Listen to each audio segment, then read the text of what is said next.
Bajo nuestros pies se extiende un mundo sin amaneceres. No hay clorofila, no hay estaciones, no hay brisa, solo roca, grietas húmedas y una oscuridad que pesa como el océano. Allí, a kilómetros bajo tierra y bajo el fondo marino, la vida persiste con reglas que no son las de la superficie.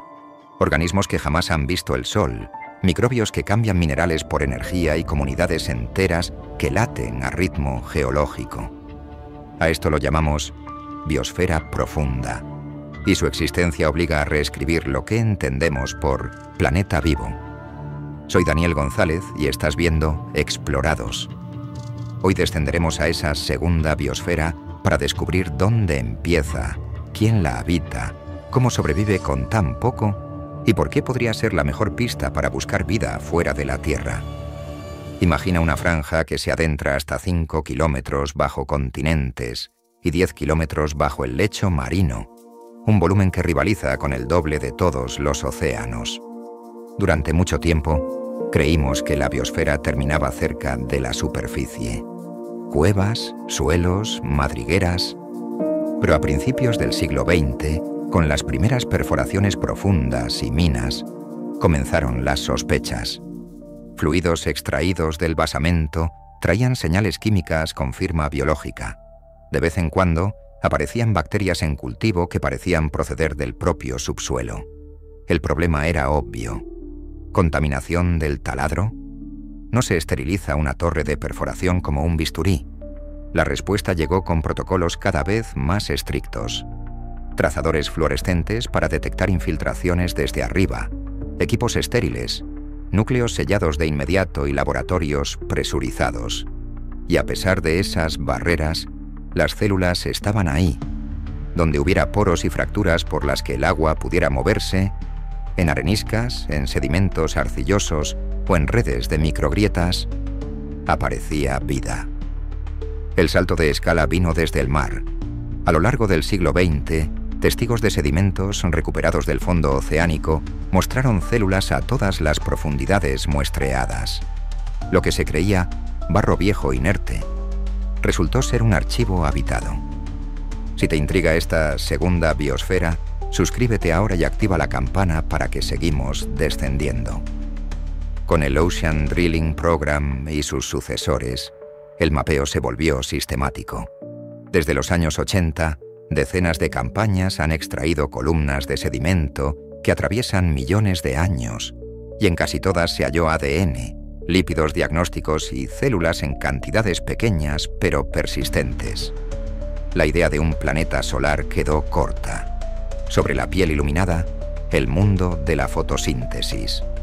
Por debajo, una biosfera intraterrestre alimentada por química del agua y de la roca. El concepto es provocador. Hasta un 15% de la biomasa terrestre podría estar ahí abajo, dispersa, lenta y callada. Un planeta dentro del planeta. Este descubrimiento no solo amplía el mapa de la vida, cambia su fuente de energía. En la superficie, casi todo rastrea al Sol. En el subsuelo profundo, la luz no existe.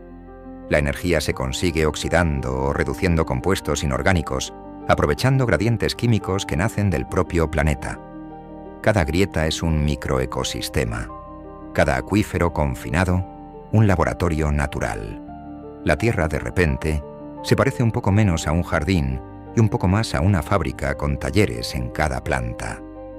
La clave para pasar del «hay células» al «sabemos cómo viven» fueron los observatorios CORK, Circulation Obviation Retrofit Kit, que se dejaron instalados en los agujeros del ODP, Programa de Perforación Oceánica, para aislarlos de contaminación y monitorizar durante años fluidos, química y microbios in situ.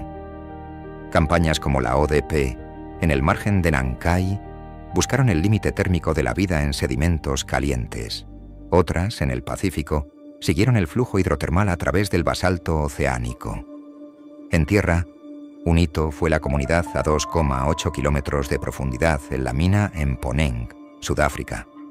Allí se describió en 2008 Cama de Sulforudis audax viator, un ecosistema prácticamente autónomo, alimentado por radiolisis del agua, sin necesidad de carbono fresco de la superficie. Con ese rompecabezas, la hipótesis dejó de ser extravagante. La biosfera profunda es continua, diversa y opera con fuentes geoquímicas que el planeta produce por sí solo.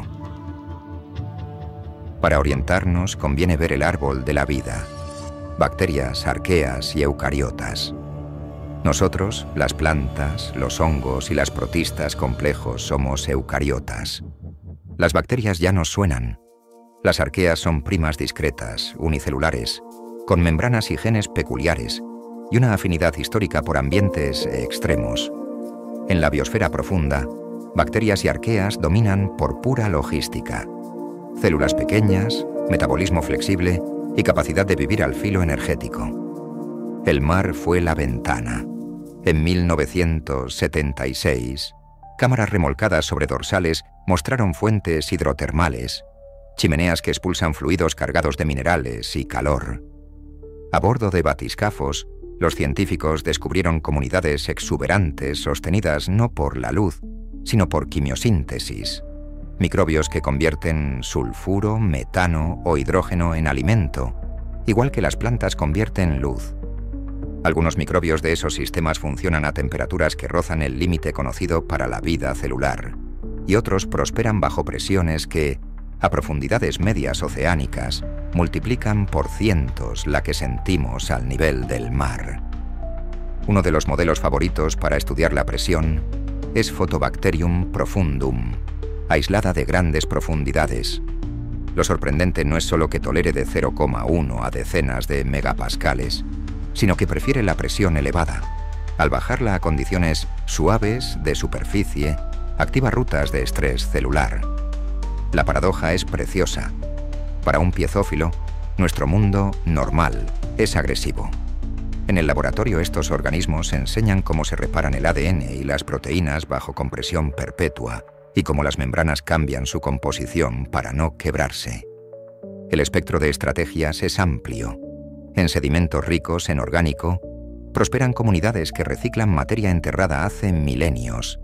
En lugares oligotróficos, ganan los que se alimentan de roca. Oxidan hierro, manganeso, azufre reducido o usan hidrógeno generado cuando el agua reacciona con minerales. Las arqueas metanógenas cierran el círculo produciendo metano a partir de CO2e-H2. Otras lo consumen. Es una economía circular apretada y sin derroche, y no todos son microbios. Poco a poco, la lista incorpora eucariotas, hongos en rocas cristalinas a cientos de metros de profundidad, y muy puntualmente, metazoos. En una mina sudafricana, aguas aisladas durante milenios devolvieron nematodos vivos 1,3 kilómetros bajo tierra, incluido un linaje nuevo, adaptado a una vida sin cielo. No son colonias abundantes, pero su mera presencia ensancha lo posible. La biosfera profunda no es solo bacteriana, es multidominio y está más entrelazada de lo que intuíamos. Los respiraderos hidrotermales se localizaron por primera vez en 1977 en la grieta de los Galápagos y los Black Smokers en 1979. Chimeneas sulfurosas donde prosperan quimiolitótrofos que fijan carbono sin luz. En el catálogo de extremos figuran arqueas hipertermófilas como Strain 121, Geogemma barosii, capaz de sobrevivir a 121 grados Celsius, y Methanopyrus candleri, que crece hasta 122 grados Celsius en condiciones presurizadas. Entre los piezófilos marinos, además de Photobacterium profundum, destaca Moritella yayanosii, aislada hacia 11.000 metros en la fosa de las Marianas. Estas especies remodelan membranas, más ácidos grasos insaturados, chaperonas y enzimas para funcionar bajo compresión.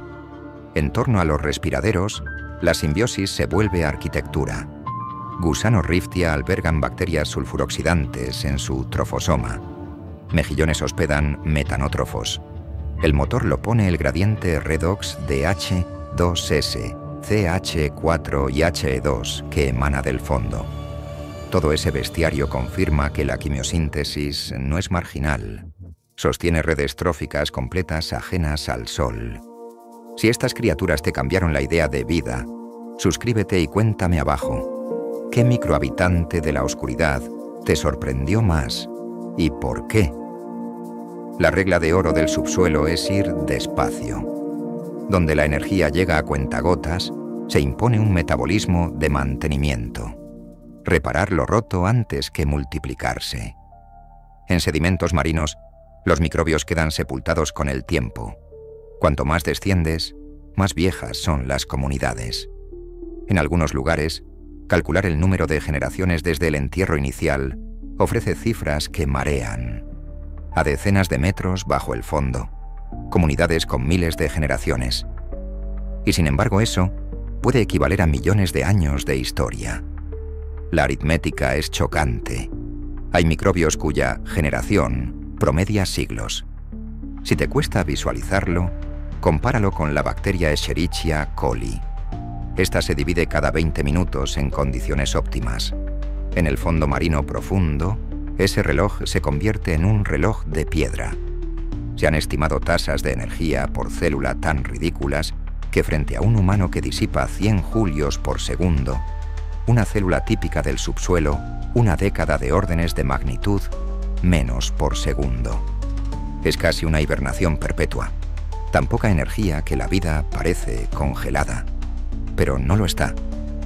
A escala de décadas humanas, no ves cambio. A escala de placas tectónicas, sí. Este latido lento no significa que no haya dinámica. Los gradientes cambian. Una fractura se abre, entra agua distinta, sube o baja la temperatura. Llega un pulso de materia desde arriba o desde un volcán cercano. Las comunidades responden, reorganizan quién hace qué, quién oxida, quién reduce, quién fija carbono y quién consume sus subproductos. Un terremoto puede reconectar acuíferos y renovar recursos. Un corrimiento sella un poro y asfixia una microcolonia. La ecología existe, solo que el marco temporal no es estacional, es tectónico.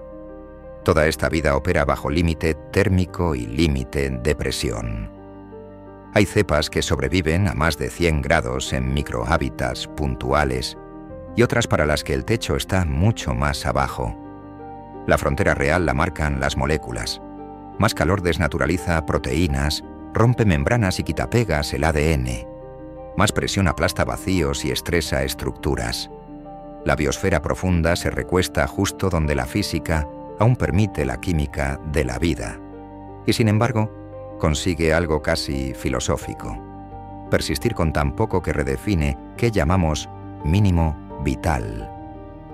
Para medir cuán lento es lento, un trabajo en Science Advances estimó potencias celulares por microbio en sedimentos profundos, un goteo energético millones de veces inferior al de un humano. Y aún así, reparan ADN, sustituyen proteínas y mantienen gradientes iónicos. En 2020, el equipo de Yuki Morono reanimó microbios atrapados en sedimentos del Pacífico Sur con hasta 101,5 millones de años. Con sustrato y paciencia, algunas células volvieron a dividirse, demostrando que el modo mantenimiento puede durar eras sin perder viabilidad.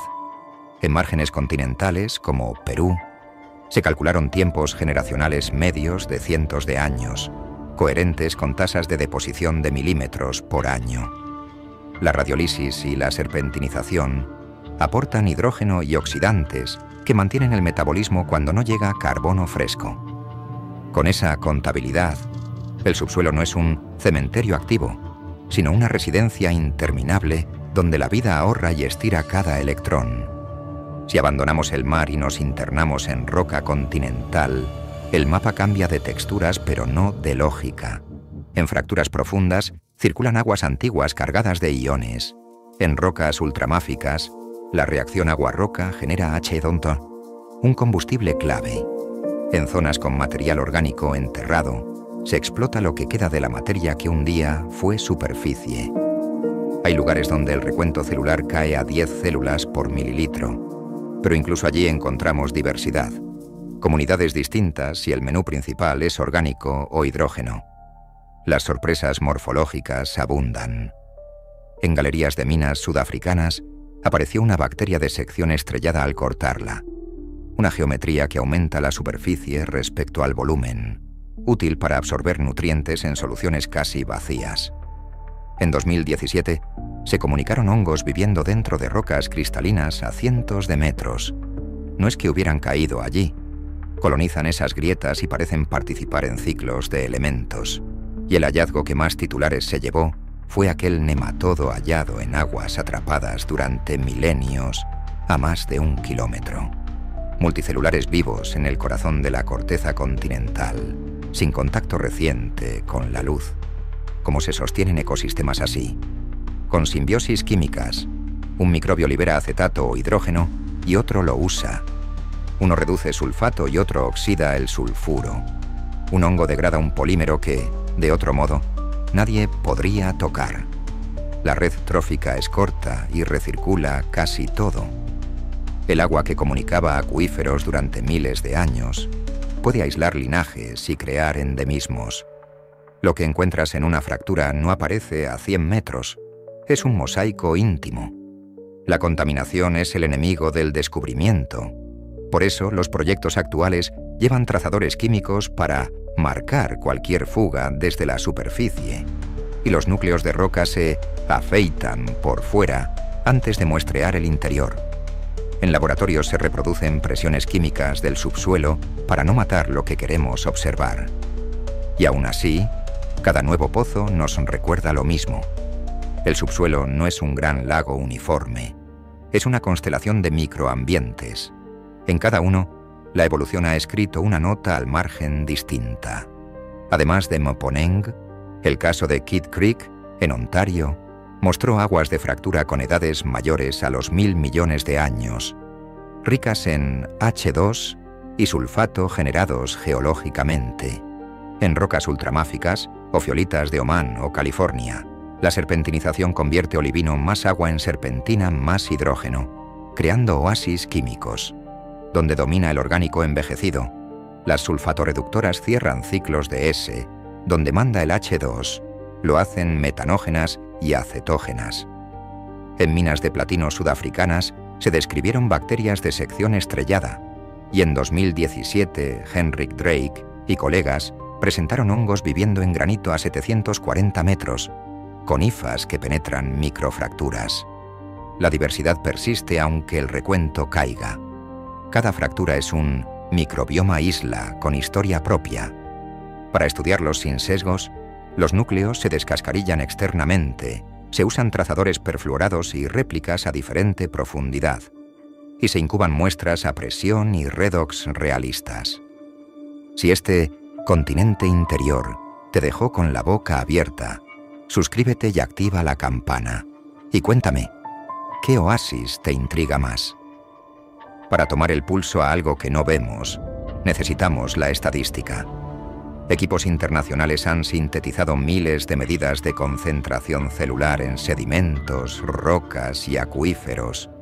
Los números abruman: centenares de octillones de células solo en el subsuelo continental. Un volumen habitado en la biosfera profunda del orden de miles de millones de kilómetros cúbicos. Son cifras con ceros suficientes para vaciar cualquier metáfora. Lo importante no es el dígito exacto, sino la orden de magnitud. La segunda biosfera no es un pie de página, es gigante.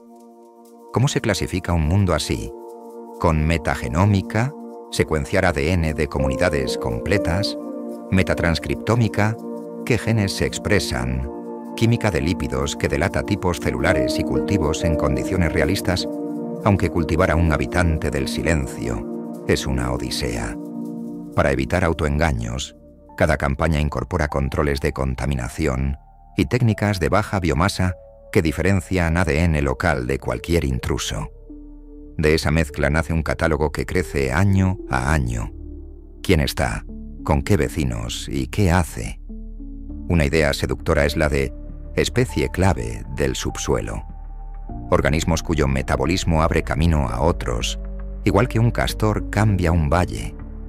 Aún es pronto para señalar con el dedo, pero ciertos grupos bacterianos y arqueanos aparecen una y otra vez en ambientes profundos, con una plasticidad metabólica que los convierte en pioneros. Fijan carbono a partir de lo inorgánico, generan compuestos que otros pueden comer o detoxifican subproductos. Si existen linajes con ese papel, identificarlos ayudará a entender cómo se coloniza el subsuelo y qué significa un ecosistema profundo sano.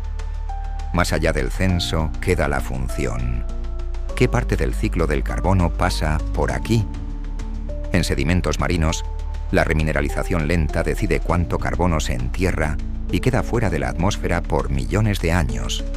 En la corteza, los flujos de hidrógeno, metano y sulfuro conectan geoquímica con biología. La biosfera profunda no es solo mucha vida, es ingeniería planetaria, y cada dato nuevo devuelve la misma intuición. Por debajo del césped de la fotosíntesis, el planeta respira con un diafragma más hondo. El Deep Carbon Observatory, en 2018, integró 3.800 mediciones y estimó 600 octillones de células en el subsuelo continental y hasta 2.000 millones de kilómetros cúbicos de volumen habitable en la Deep Biosphere combinada. El proyecto Census of Deep Life coordina metagenómica de muestras globales y despliega experimentos de colonización. Discos de basalto y vidrio enterrados en corks. Juan de Fuca, que tras meses recuperan biofilms con tubos de corrosión característicos, señal de que la roca se come poco a poco. Candidatos a especies clave surgen entre desulfobacterales, metanobacteriales y Nitrospirae firmicutes con metabolismo flexible. A la par, firmas de lípidos e isótopos permiten inferir vías metabólicas sin cultivar. El reto es pasar del quién está al qué hace y cuánto. Flujos de C, S y H que mueven contabilidades planetarias y, en sedimentos, deciden cuánta materia orgánica se entierra para siempre. En 1992, el astrofísico Thomas Gold agitó la mesa con una provocación. Quizá la vida profunda y caliente sea común y la superficie contingente. Más de 30 años después, la realidad no le da toda la razón, pero tampoco lo desmiente. Hemos encontrado biosferas subterráneas extensas, regidas por química, más que por fotones. Si eso es posible aquí, ¿por qué no lo es allí? En Marte faltan selvas y mares azules, pero sobran rocas capaces de reaccionar con agua para producir hidrógeno. Hubo un tiempo en que ríos y lagos fueron abundantes. Hoy, el agua líquida podría esconderse bajo hielos o salmueras profundas. Si existe agua roca y gradiente químico, la receta de una microbiosfera subterránea no es absurda. En las lunas heladas, el caso es aún más tentador. Europa y Encélado guardan océanos internos bajo hielo. Géiseres naturales escupen plumas que contienen orgánicos. Añade rocas en el fondo, agitación mareal y minerales. Hay ingredientes para quimiosíntesis. La biosfera profunda terrestre da, además, pistas prácticas. Enseña qué moléculas buscar, lípidos resistentes, isótopos fraccionados, qué firmas químicas delatan metabolismo, relaciones de compuestos redox, metano con huella biogénica y cómo evitar engañarnos con contaminación. También lanza una advertencia. La vida profunda es discreta y parca. No esperes alfombras de biomasa, espera indicios diminutos repartidos en el mosaico. Eso implica misiones con instrumentos finos, perforaciones prudentes y protocolos de protección planetaria estrictos. No queremos sembrar aquello que deseamos encontrar. La recompensa sería mayúscula. Si halláramos un pariente químico nuestro, la vida sería universal por analogía. Si halláramos algo independiente, la vida sería inevitable por principio. En ambos casos, la moraleja recorre de vuelta a casa. Quizás en mundos rocosos, lo normal sea una doble piel, la fotosintética si hay suerte, y la quimiosintética casi siempre. La Tierra dejaría de ser rara para convertirse en prototipo. Y nuestra segunda biosfera, la escuela donde aprendimos a buscar la primera pista fuera. Bajamos con una pregunta y subimos con otra más grande. La segunda biosfera no es un rumor, es un sistema planetario que convive con nosotros. Lento, químico, austero. Allí los microbios cuentan siglos como quien cuenta latidos. Allí, la energía se mide en susurros.